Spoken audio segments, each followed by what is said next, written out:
Hola, ¿qué tal? Buenas noches. Mi nombre es Rita Marcela Robles Benítez. Soy abogada defensora de derechos humanos. Actualmente trabajo en una organización civil que se llama Centro de Derechos Humanos Fray Matías de Córdoba. Pero bueno, desde hace muchos años me dedico a la defensa y promoción de los derechos humanos, sobre todo lo que tiene que ver con derechos económicos, sociales y culturales, y también con los derechos que tienen las personas migrantes, solicitantes de asilo y con necesidades de protección internacional en el país. Y bueno, el día de hoy es un placer hablar con ustedes sobre el tema de discriminación racial, poderles contar un poco de qué se trata y en términos de derechos que implica y obligaciones del Estado, por supuesto.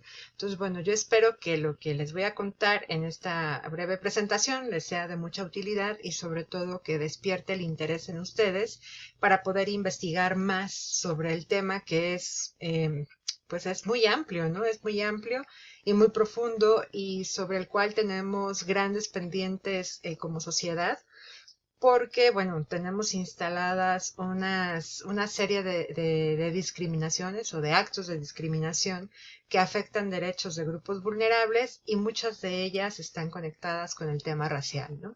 Entonces, bueno, vamos a empezar, si les parece. Entonces, bueno, tenemos, de acuerdo con Gilberto Rincón Gallardo, que fue un hombre defensor y promotor del derecho a la no discriminación, tenemos que, pues justo, ¿no? De entre todas las formas de exclusión que pueden existir en nuestras sociedades, justo el racismo es la más aparatosa y destructiva de estas formas de exclusión, ¿no? Que ha llevado al asesinato, al intento de desaparición de sociedades basadas en cuestiones raciales que tienen que ver con cómo se establecen estos roles de superioridad en las sociedades, ¿no? O sea, quiénes son los que consideran que están aptos para mandar, para someter y para gobernar, digamos, y quiénes son los que están aptos para ser esclavizados, explotados, maltratados e incluso exterminados, ¿no? Tal y como ocurrió en el régimen nazi con todo el odio y todas las acciones que se desplegaron en contra de la población judía, o bien como el tema del apartheid en Sudáfrica, en donde una minoría blanca basada justo en su superioridad racial por ser blancos y porque a partir de ello realizan una clasificación de quienes son los que deben de por habilidades, o por supuesto habilidades que te da el color de la piel, conocimientos, superioridades, en fin. A partir de ello someten a una mayoría de población negra que es considerada como inferior, menos inteligente, menos apta y por eso se impone el apartheid, ¿no? En donde van a vivir de un lado la población blanca, del otro va a vivir la población negra y no van a tener la posibilidad de mezclarse con todo lo que eso implicó en términos de desigualdades, de maltratos, incluso podría llegarse a temas de tortura que en su momento fueron documentados. Y yo creo que también uno de los ejemplos que aquí nos da Gilberto es el tema de Ruanda, ¿no? Cómo a partir de la implementación de ideas de odio, de que una tribu era superior a la otra porque se parecía en sus rasgos físicos, se asemejaba más al blanco occidental.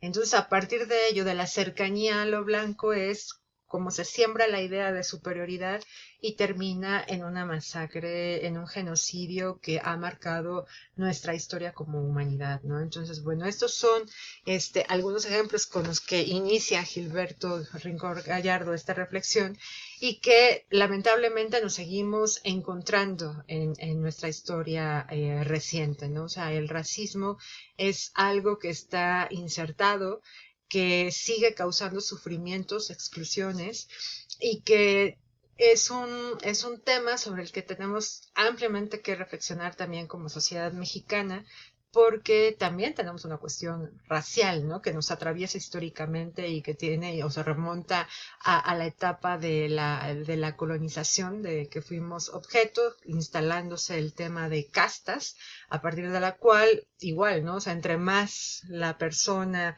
el mestizo o el descendiente se pareciera más al fenotipo blanco español, pues tenía más privilegios, ¿no? De ahí el tema de las castas, ¿no? El tema de los criollos y estas cuestiones que se han venido, pues transmitiendo históricamente y que prevalecen todavía, ¿no? O sea, lo podemos encontrar en dichos mexicanos muy en la boca de la gente, como esto de que, ay, mijito, hay que mejorar la raza, ¿no? Esa es una forma de expresión de discriminación racial o de racismo, ¿no? Que está normalizada incluso en nuestro discurso, ¿no? Y sobre esas cuestiones hay que reflexionar porque hay mucho, mucho trabajo que hacer para desmontar las violencias que se generan, los discursos de odio que se generan a partir de esto, ¿no? Entonces, bueno, ¿qué es el racismo? Ustedes se preguntarán. Bueno, el racismo, de acuerdo al diccionario, tiene una connotación masculina y es una ideología, ¿no? Que defiende la superioridad de una raza frente a las demás y la necesidad de mantenerla aislada o separada del resto de una comunidad o de un país, ¿no? Esto puede ser el ejemplo del apartheid que les decía. Y bueno, el racismo, según esta definición, puede incluso justificar la eliminación física de las razas consideradas inferiores, ¿no? Como parte de los ejemplos que les he dado anteriormente. También, bueno, de acuerdo a esta definición, es la tendencia o actitud que denotan esta ideología, ¿no? El racismo se refleja además en las agresiones contra negros o asiáticos, cita aquí el diccionario en su definición, en discriminaciones en el sistema judicial e incluso en el empleo, ¿no? Que eso lo vamos a ver un poquito más adelante. Entonces, bueno, esta es la definición que de acuerdo al diccionario nos encontramos de lo que es el racismo, ¿no? De acuerdo al ACNUR, cuando hablamos de racismo, estamos hablando de un tipo de discriminación que se produce cuando una persona o grupo de personas siente odio hacia otras por tener características o cualidades distintas, como el color de la piel, ¿no? Que esa es la base del racismo, la cuestión del color de la piel.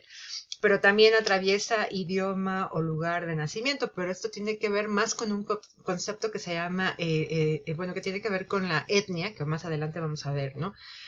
ACNUR dice que una de las causas más comunes de las actitudes racistas puede encontrarse en el miedo a lo diferente, a las personas que vienen de otros países, en el caso de los migrantes o solicitantes de asilo, por desconocimiento o falta de información al respecto, ¿no? Entonces, bueno, cuando hablamos también de racismo, de acuerdo a lo que nos dice ACNUR, estamos hablando de un otro, ¿no? Del miedo al otro, lo que nos genera el desconocido, el que no es mi vecino, ¿no? O sea, mi vecino de al lado en este sentido, en comunitario, ¿no? El otro que me es ajeno, el otro que me causa sospecha porque a lo mejor no tiene la misma religión que yo, o el otro que come diferente a mí, el otro que tiene una cosmovisión distinta a la mía, ¿no? Entonces, la construcción de la otredad tiene que ver con esto, ¿no? Yo soy en tanto soy diferente al otro, ¿no? Entonces tiene que ver con esta cuestión también de la otredad en términos filosóficos que también hay que entender, ¿no? Para poder encontrar estos entrecruces que hay con el tema racial, ¿no? El ACNUR también nos va a dar una clasificación de racismos, ¿no? Él va a hablar de racismo aversivo, de racismo etnocentrista, de racismo simbólico y de racismo biológico, que de acuerdo a él, este es el más peligroso, ¿no? Es el menos tolerante, es el que entiende que una raza es biológicamente superior a la otra y que además puede degradar, puede pues desaparecer, ¿no? El racismo biológico no cree que las personas distintas, diferentes, tengan derechos, ¿no? Entonces niegan los derechos y por lo tanto niega la existencia o la posibilidad de vida, ¿no? Toma poder de vida y de muerte frente a ese otro que biológicamente por color de piel es distinto, ¿no? Eso fue lo que pasó con los nazis, por ejemplo. Entonces, bueno, el racismo aversivo nos dice que es un racismo más sutil, que a lo mejor eso puede estar implantado entre los que estamos aquí ahora mismo, ustedes viendo, a lo mejor yo también puedo tener esas cuestiones, porque hay que desmontar el tema del racismo, ¿no? No es tan sencillo primero darse cuenta para después brincar al cambio, ¿no? Es como en términos de discriminación por género, ¿no? Primero hay que darnos cuenta de qué es la discriminación por género para ir desmontando e ir rechazando aquellas actitudes e incluso chistes que hacen alusión al género, ¿no? En términos despectivos, o en este caso al tema racial, aunque nos asumamos como que estamos en contra o queremos combatir la discriminación de cualquier tipo, incluso la racial, ¿no? Entonces, bueno, hay que observarnos todo el tiempo, hay que estarnos analizando para mirar si efectivamente estamos transitando a combatir con los hechos, con la práctica, el tema del racismo, ¿no? Las actitudes racistas en este caso se producen mediante la distancia con la otra persona, la falta de empatía o mostrando frialdad, ¿no? Por ejemplo, pienso en el tema de las comunidades indígenas, ¿no? O sea, las comunidades indígenas nos son muy cercanas porque tenemos muchas comunidades indígenas en México y, sin embargo, no toda la gente, aunque diga que no, aunque asegure, perjure que no es discriminante, lo cierto es que no es empática con las poblaciones indígenas, ¿no? O sea, lo cierto es que sí hay ellos que viven allá, que son incivilizados prácticamente, y que no me hace simpatía su lucha, su reivindicación, y que a veces hasta los podemos calificar de problemáticos, ¿no? Entonces, esas cosas son las que ocurren con el racismo aversivo. Racismo etnocentrista, que se basa en un tema de superioridad cultural. Aquí el tema es que no hay derecho a la igualdad y se cree que las personas que son de una raza diferente a la propia deben someterse al grupo predominante, ¿no? El racismo simbólico, que este racismo sí aboga por el derecho a ser iguales, pero con matices, o sea, somos iguales, pero no tanto. El derecho a ser iguales existe, pero para ámbitos puntuales o ciertas situaciones, ¿no? Y bueno, un ejemplo de este racismo, de acuerdo a lo que nos da el ACNUR, es la libertad que tiene cada grupo para vivir como quiera, pero en áreas limitadas, ¿no? O sea, puede ser lo que quiera hacer, pero allá, no acá. Entonces, a eso se refiere el racismo simbólico. Entonces, bueno, hay que ir reflexionando sobre estas características que tiene cada tipo de racismo para ir desmontando, ir ubicando y tratar de caminar hacia la eliminación del mismo, ¿no? Ahora, ¿qué conceptos claves nos van a servir para hablar o abordar el tema del racismo? Voy a intentar hacer un poco más grande aquí, a ver si se puede. Bueno, espero que lo estén viendo. A ver, ahí va. ¿Qué es lo que nos sirve? Nos sirven 3 conceptos claves: la raza, la etnicidad y la clase, ¿no? O sea, sí tenemos que hablar y tocar un poco estos 3 conceptos, ¿no? La raza, que le da un peso a la genética en nuestras diferencias. A partir de ella se construyen las ideas de grupos superiores y grupos inferiores, que son incapaces, lentos, sucios, que les ponemos el estereotipo de que por ser de tal color de piel hay más posibilidad de que sean ladrones, ¿no? De que sean delincuentes, incluso que no tengan alma, ¿no? Y eso lo hemos vivido nosotros históricamente con el tema también indígena, ¿no? En el tema de la colonia y la conquista y la colonia. Entonces, bueno, incluso eso, no tienen un alma, no tienen sentimientos, no tienen iniciativa propia. Eso lo vivimos los mexicanos frente al racismo estadounidense, ¿no? Los mexicanos todos somos flojos, o sea, no trabajamos, somos unos vividores, somos violadores, a voces de Donald Trump en su momento. Somos violadores y prácticamente todos son narcotraficantes, ¿no? Entonces, eso es lo que pasa con este tema de las razas también, ¿no? Y están hechos para trabajar como animales, ¿no? Esto lo vivieron las poblaciones africanas que fueron históricamente esclavizadas y bueno, que todavía tenemos ahí un largo trabajo que hacer con ellas en términos de reconocerlas y de reivindicar también derechos, sobre todo en países como México o cualquier otro país latinoamericano donde la población afrodescendiente no es mayoría, ¿no? Y está en una lucha por ser reconocida. Bueno, otro concepto clave que tenemos que considerar cuando hablamos de racismo es el concepto de etnicidad, que ya hace rato les platicaba, ¿no? Que hace referencia a las fronteras o a la otredad o a las metas y logros, al ser, ¿no? Lo que yo soy, con lo que me identifico, a la descendencia y a la clasificación que se hace a partir de ella, ¿no? La etnicidad se va a referir, a diferencia de la raza, a cuestiones más culturales, ¿no? La raza se refiere sobre todo a cuestiones de fenotipo y la etnicidad se va a referir a cuestiones de la cultura, ¿no? La pregunta clave en términos de etnicidad es ¿de dónde eres? ¿No? Ya de dónde eres me puede dar una idea de ti, ¿no? Soy de México, bueno, ya me da una idea de que eres moreno, de que usas sombrero, jorongo, de que tomas tequila, aunque claro, eso no sea así, ¿no? Pero hay un estereotipo que también se puede construir a partir de la etnicidad, ¿no? Y otro tema, otro concepto importante es el de clase, ¿no?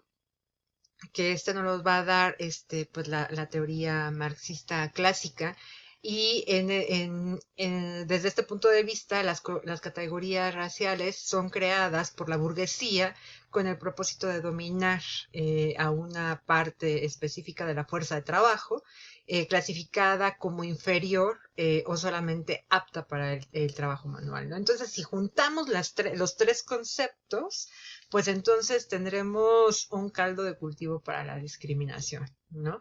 Entonces, bueno, en términos de racismo juegan las tres, ¿no? Hay una clase que se siente, bueno, sí, una clase que se coloca en términos económicos como superior y explota a la mano de obra, porque para eso nació, para eso está el ejército de reserva en ese sentido también. Y bueno, la raza y la etnicidad que dependiendo de la cultura de donde vengas, bueno, sabremos el valor social que tienes y en términos de raza dependiendo del color de la piel, ¿no? Entonces, bueno, estas son algunos conceptos que tenemos que tener ahí presentes. Pero, ¿de dónde viene el racismo, no?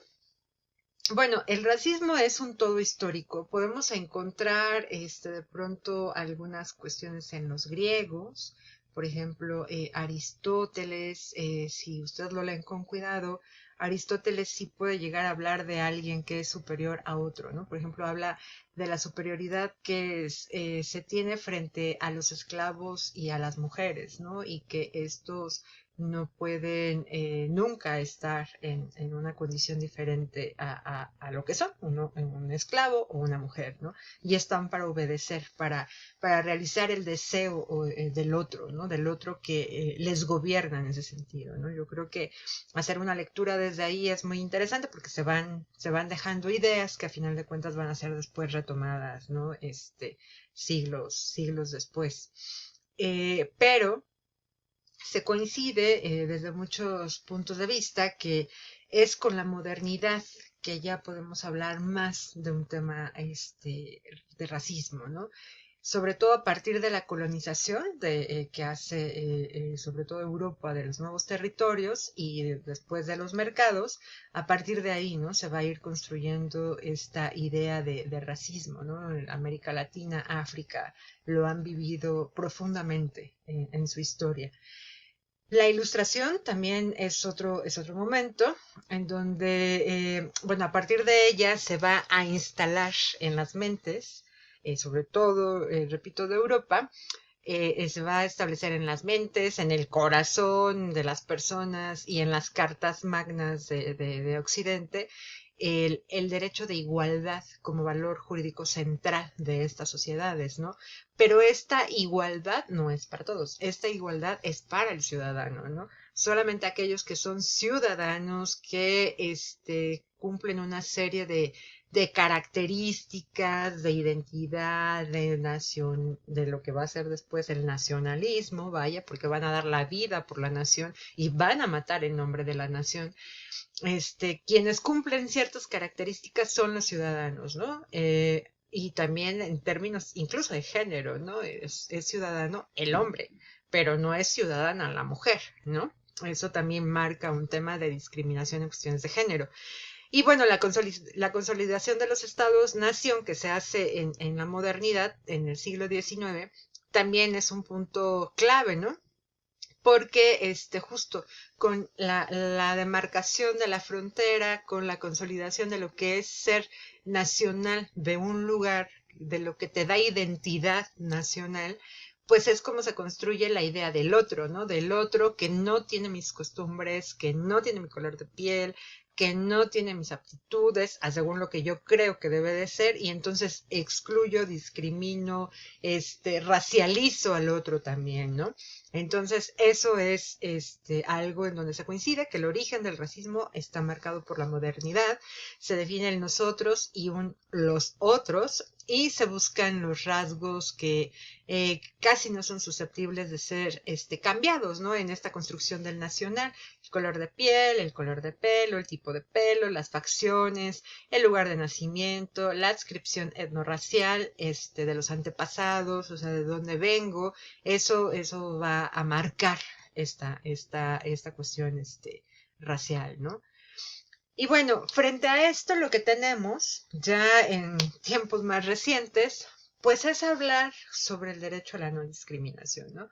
Frente a esto, frente a la resistencia de los pueblos indígenas, frente a la búsqueda de libertad de las colonias africanas, al respeto de la autonomía de los pueblos, pues van surgiendo derechos. Yo creo que el término del apartheid, bueno, no creo. El término del apartheid es el punto de partida en donde se va a buscar la construcción de este derecho a la no discriminación. O sea, va a marcar un antes y un después, digamos, ¿no?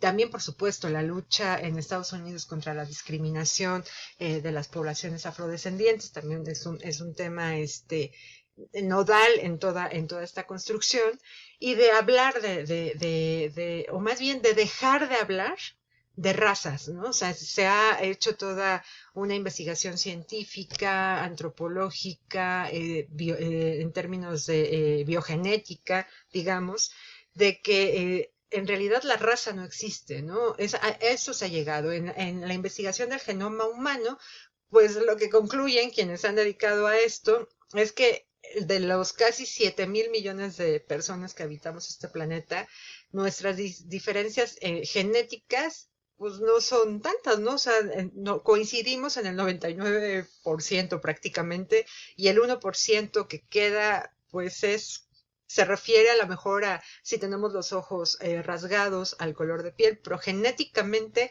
no hay algo que te diga que una población de un lugar o de otro es superior a la otra, ¿no? Entonces, bueno, eso ya está, digamos, establecido científicamente, pero hay que avanzar en la lucha contra el racismo, ¿no? Yo creo que esa es una de las principales labores que tiene la humanidad, ¿no? Entonces, bueno, hablar del derecho a la no discriminación es fundamental porque justo abarca terminar con estas cuestiones raciales, ¿no? De acuerdo a la Ley Federal para Prevenir y Eliminar la Discriminación, cuando hablamos de discriminación nos estamos refiriendo a toda distinción, exclusión, restricción o preferencia que por acción u omisión, porque puede ser por acción u omisión, un hago sentirte mal, un hago violentarte, un hago un discurso de odio, o por omisión, no prevengo, no saco campañas contra el racismo, no educo contra el racismo. Esas son las cuestiones que por acción o omisión pueden contribuir a la construcción de la discriminación, ¿no? Que pueden tener intención o no, porque yo les decía, no hay una larga reflexión que hacer para identificar esas cosas que todavía nos tenemos atravesadas en términos raciales, ¿no? Que sean objetivas, que no sea objetiva, racional ni proporcional y tenga por objeto o resultado obstaculizar, restringir, impedir, menoscabar o anular el reconocimiento, goce o ejercicio de los derechos humanos y libertades cuando se base en uno de los siguientes motivos, ¿no? Y nos da una lista entre las que aparece el origen étnico y el color de piel, ¿no? El tema cultural, el sexo, el género, entre otros. Entonces, bueno, esta es la definición que nos da la Ley Federal para Prevenir y Eliminar la Discriminación. Y bueno, esta también se extiende a la discriminación en términos de homofobia, por misoginia o cualquier manifestación de xenofobia, segregación racial, el antisemitismo, así como la discriminación racial y otras formas conexas de intolerancia, ¿no? A esto se refiere la ley. Y bueno, constitucionalmente tenemos en el artículo primero, párrafo quinto, la prohibición de toda discriminación. O sea, está en nuestro orden jurídico está establecido ya, ¿no? Tenemos una prohibición de discriminación motivada por origen étnico o nacional, de género, en cualquier otro tipo que atente a la dignidad humana, ¿no? La dignidad humana como base de la prohibición de esta discriminación, ¿no? Entonces, bueno, ya está montada, hay que avanzar, jurídicamente está. Institucionalmente tenemos a CONAPRED, al Consejo Nacional para Prevenir y Erradicar la Discriminación.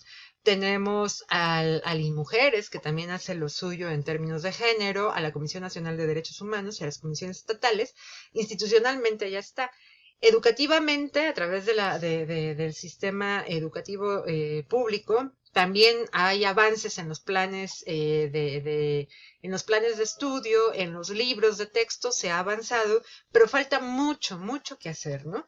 O sea, la política pública todavía falta fortalecerse para avanzar en la erradicación, que es el fin último que tenemos como sociedad, de erradicar el racismo y la discriminación, ¿no?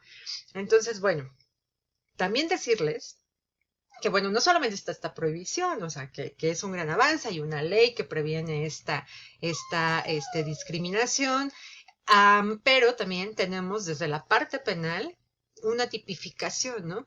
Y entonces la discriminación también puede constituir un delito y se puede aplicar una sanción de 1 a 3 años de prisión o de 150 a 300 días de trabajo a favor de la comunidad y hasta 200 días de multa a los servidores públicos, servidoras públicas, que con base de cualquier expresión de discriminación señaladas en la Constitución, nieguen a una persona un servicio o una prestación a la que tengan derecho. O sea, no les pueden negar una atención por una cuestión racial o étnica, no puede. Restrinjan derechos laborales, no te puedo despedir, no te puedo negar un salario, no te puedo negar vacaciones por ser indígena, por ser afrodescendiente, por ser mujer embarazada, o sea, hay un tema, ¿no? O que niegue o restrinja derechos educativos. Igualmente, ¿no? Todas las personas deben acceder a los derechos sin importar su color de piel, su etnia, su género, su preferencia religiosa, o sea, esas cosas no deben de atravesar el acceso a derechos, ¿no? Y bueno, también a nivel internacional tenemos una batería de instrumentos que nos van a servir mucho, ¿no? Está en el Sistema Universal de Derechos Humanos, bueno, la base, que es la Declaración Universal de los Derechos Humanos.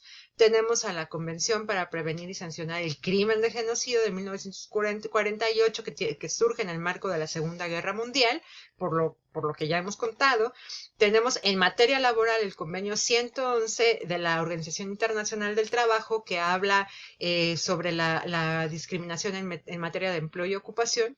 Tenemos la Convención Internacional para la Eliminación de todas las formas de discriminación racial, así como la Convención Internacional sobre la Represión y el Castigo al Apartheid, que surge en 1973, y la Convención Internacional para la Eliminación de todas las formas de discriminación contra la mujer, ¿no? O sea, estos son nuestros documentos base que también nos sirven de fundamento jurídico nacional, porque son parte de nuestro sistema jurídico, para defendernos, ¿no? Para invocar justicia cuando somos víctimas de un tema de discriminación por cuestiones raciales o de cualquier otro tipo, ¿no?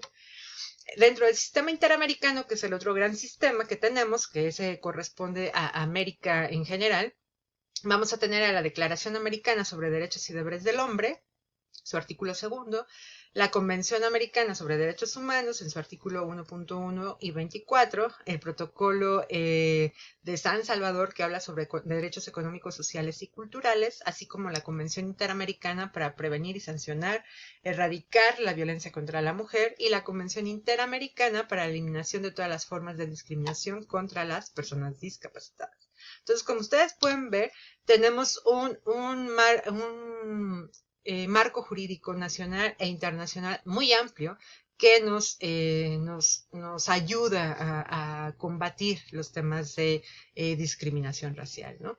Y bueno, cerrar diciendo que el Día Internacional para prevenir o para eliminar la discriminación racial es el 21 de marzo y se celebra cada año, ¿no? Yo les dejo una bibliografía, espero que les sea de utilidad y que lo visiten. Y bueno, finalmente decirles que el 21 de marzo se celebra el Día Internacional de la Eliminación de la Discriminación Racial. Esto con motivo de una resolución que aprueba la Asamblea General de las Naciones Unidas, esta que les pongo aquí, la A/RS/2142 de 21, en donde se establece este día como un día internacional, ¿no? Para conmemorar. Esto se da a partir de que en 1960, justo el 21 de marzo, hay una manifestación pacífica en Sudáfrica para pedir el término del apartheid, ¿no? Pero es reprimida y bueno, hay un saldo de aproximadamente 49 personas heridas y bueno, esto es lo que da pie a que se establezca este día y a que en 1979 Naciones Unidas establezca todo un programa, ¿no? Que se tendrá que estar trabajando para realizar acciones que tiendan a combatir esta eliminación, ¿no? Ya hacia los 90, bueno, pues viene el fin del apartheid, se establece años después el gobierno de Mandela y bueno, es como un paso, digamos, a esto, ¿no? Además, bien interesante porque Mandela otorga el perdón, al final de cuentas, a sus verdugos, ¿no? En un acto de lo más digno que se pueda recordar o recuperar de nuestra historia mundial, ¿no? Entonces, bueno, yo con esto cierro. Les dejo aquí un par de ligas que creo que les puede servir. El documento en el que me basé mucho es este de la discriminación racial, que fue trabajado para CONAPRED. Ustedes pueden leerlo, es muy, muy amplio, trae unos puntos muy, muy interesantes y yo creo que les va a servir mucho para reflexionar. También les invito a que lean de nuestra historia, por ejemplo, todo el proceso de mestizaje que se establece en México, ¿no? La construcción del mestizo también tiene que ver con una cuestión racial, de avanzar a la exterminación del indígena, ¿no? O sea, sí había un planteamiento nacionalista de exterminar al indígena y de blanquear a la sociedad, ¿no? O sea, de parecernos más a los españoles en ese sentido. También es muy importante revisar todo el contexto histórico que lleva al alzamiento zapatista en el 94, porque tiene que ver con estas cosas, ¿no? En Chiapas, para quienes conocen San Cristóbal, seguramente muchos de los que están aquí conocen San Cristóbal de las Casas, recordarán que las banquetas son muy chiquitas. Y entonces todavía en los 90 y tantos, 94, e incluso de pronto hay cosas que pasan aún raras en San Cris, ¿no? La población indígena tenía que caminar debajo de la banqueta, no tenía derecho a caminar arriba de la banqueta. Y tenía que hacerlo agachando la mirada, ¿no? Entonces, esas, entre otras cuestiones, que esa es una acción, digamos, de discriminación por ser indígena, tiene que ver con una cuestión étnica y racial, por supuesto. Entre esas y otras, fue lo que llevó al alzamiento zapatista, ¿no? Y a final de cuentas, la reforma en materia indígena que se logra en el 2001 con Vicente Fox, claro que tiene un reclamo importante porque no termina por reconocer los derechos de los pueblos indígenas, ¿no? Su autonomía. Hay un grave, bueno, no un grave, hay un gran reclamo por parte del Ejército Zapatista de Liberación Nacional de que fue una simulación y de que en realidad no se buscaba ese reconocimiento de derechos, sino que se buscaba de alguna manera que las poblaciones indígenas fueran asimiladas, ¿no? Eso también ha sido un objetivo en nuestra historia, asimilar a las poblaciones indígenas a la mayoría de lo que ha sido llamada población mestiza, ¿no? Incluso hay un dato curioso en uno de los informes de gobierno de Luis Echeverría, si pueden buscarlo en la web, lo encontrarán, Ay, no recuerdo de qué año, perdónenme, eso se los quedó de ver. Pero en uno de los informes de gobierno de Luis Echeverría, él decía que se había avanzado en términos eh, pues sociales, de alguna manera, y de pobreza, porque se había registrado que cada vez más personas indígenas usaban pantalón de mezclilla, que habían cambiado su calzón de manta por pantalones de mezclilla y que habían cambiado el uso del guarache por el uso de tenis, ¿no? O de zapatos cerrados. Entonces, bueno, esa es una forma de medir. Imagínense ustedes qué terrible, ¿no? O sea, entre más te despojes de tu cultura, entre menos seas tú, ese diferente, ese otro que no encaja en esta sociedad mayoritariamente mestiza, entonces no entras, ¿no? Pero si te pareces más, entonces sí.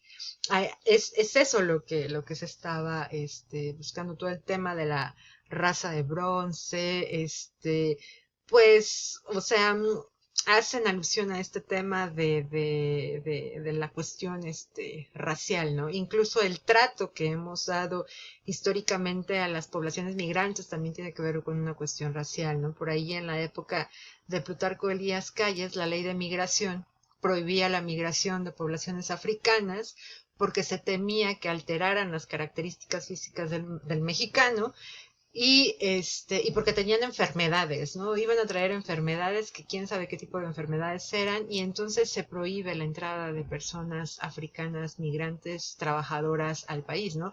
Lo mismo pasó con la población asiática. La población asiática en este país ha sido víctima de múltiples violaciones, discriminaciones e incluso asesinatos, ¿no? También les invito a que lean lo que ocurrió en la frontera norte, en Torreón, sobre los asesinatos a los chinos, ¿no?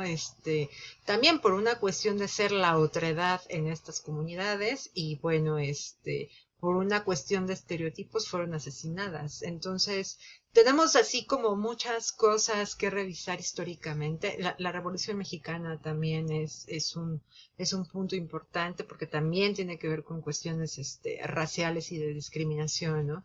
Y bueno, a la fecha lo tenemos, ¿no? Yo les comento que trabajando el tema de migración en Frontera Sur, en una organización establecida en Frontera Sur, donde en los últimos años ha habido presencia de grandes grupos de poblaciones haitianas y provenientes de distintos países de África, pues hemos visto, ¿no? Somos testigos de cómo la población local, a partir de una cuestión racial, comete actos de discriminación, ¿no? El gobierno también, los gobiernos locales también discriminan a partir del origen y del color de la piel. A nosotros nos han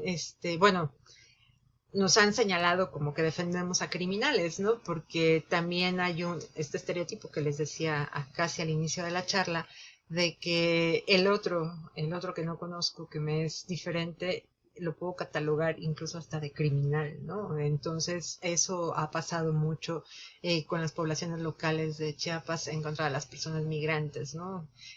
También les invito a que echen un ojo en eso, porque es nuestra historia actual. O sea, las migraciones están presentes siempre. Somos sociedades construidas de migración, de invasiones, pero que también son una forma de migrar, unas legítimas y unas ilegales, calificadas como ilegales, aunque la migración no es ilegal, no es un delito, es una falta administrativa a la luz de nuestro ordenamiento jurídico.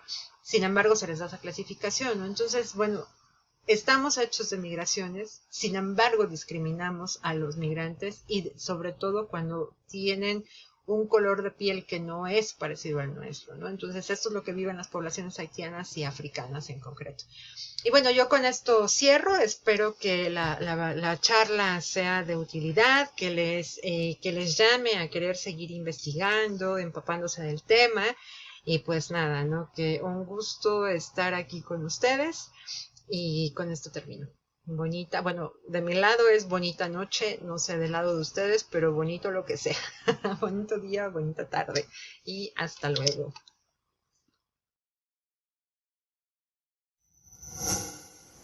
Gobierno de México.